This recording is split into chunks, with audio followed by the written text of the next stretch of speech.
Ngayon, yung mga pro-Israel Christians na mga modern, they want militant action against the political enemies of Israel. So once more, the name of God will be used to plunge Christians into war with the religious and political enemies of this nation. Dapat ba natin yun nagawin?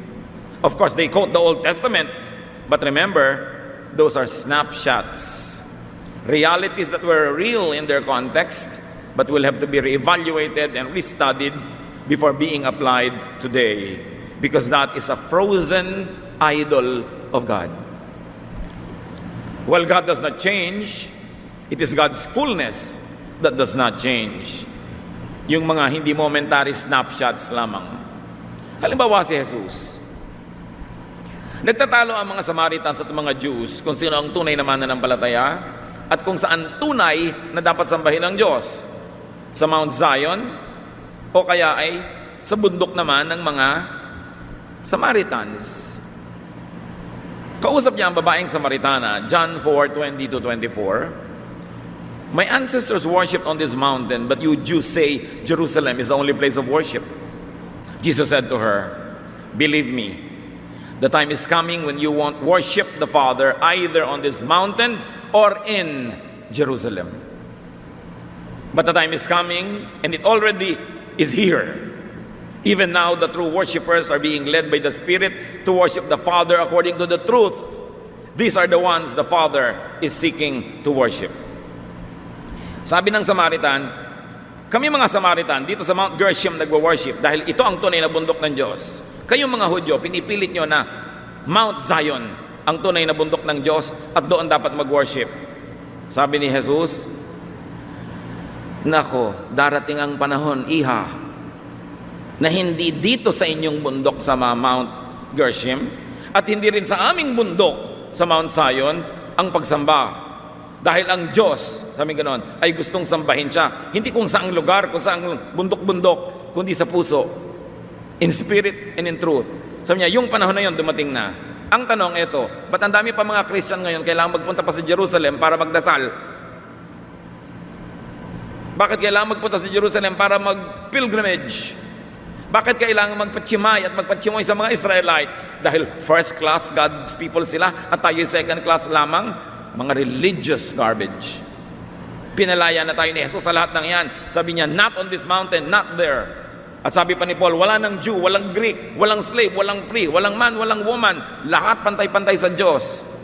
Bakit ka pa ngayon sunod-sunuran na naman? Malaya ka ng bansa, magpapasakop ka na naman? May panibago na naman tayong amo? Kaya dapat ang tao mapag-isip. So yung palang Mount Zion, na yun ang bundok ng Diyos, hindi rin pala yun ang truth. Kasi sabi ni Lord, hindi na yan magiging totoo. You will worship God in spirit and in truth. Sabi niya, at nagsimula na ang panahon na yun. O ba't pa natin ibabalik uli sa gusto na naman nating doon na naman? It gives them prerogative, it gives them importance, it gives them power over us to say na doon lamang pwedeng sumamba at doon lamang at sila lang ang tunay na anak ng Diyos. Which image of God would you want to rule in your life? The image made by colonialists?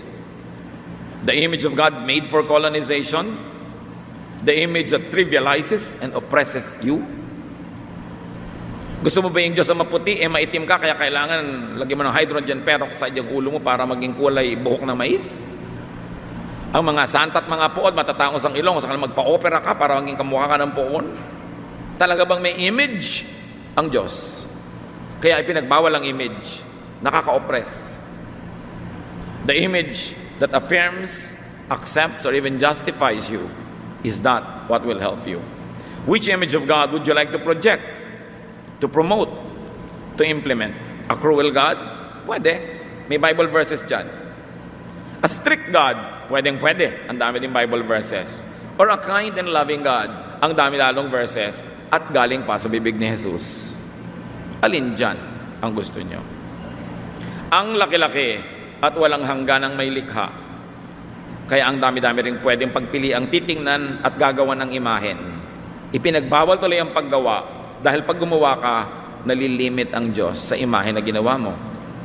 Kanya-kanyang snapshots, kanya-kanyang pangangailangan, kanya-kanyang paglapit sa Diyos. Because all are biblical.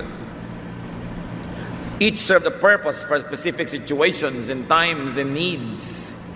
Each suited and projected the calling and the personality of the man of God. So how will you let these biblical truths affect your daily life? Your worship, your relationship with God, with fellow believers, with fellow humans. Dapat na tayong mag-grow. Tama na ang baby milk. Tama na ang baby food. We need meat to grow in our spirituality. We've got to know God as God revealed Himself, not only as He was framed by theologians, not only as images of Him were made by people long ago and enforced on us. You've got to have a personal, face-to-face encounter with God, who is willing to love you through Jesus, who has made Himself available and accessible through His Son Jesus.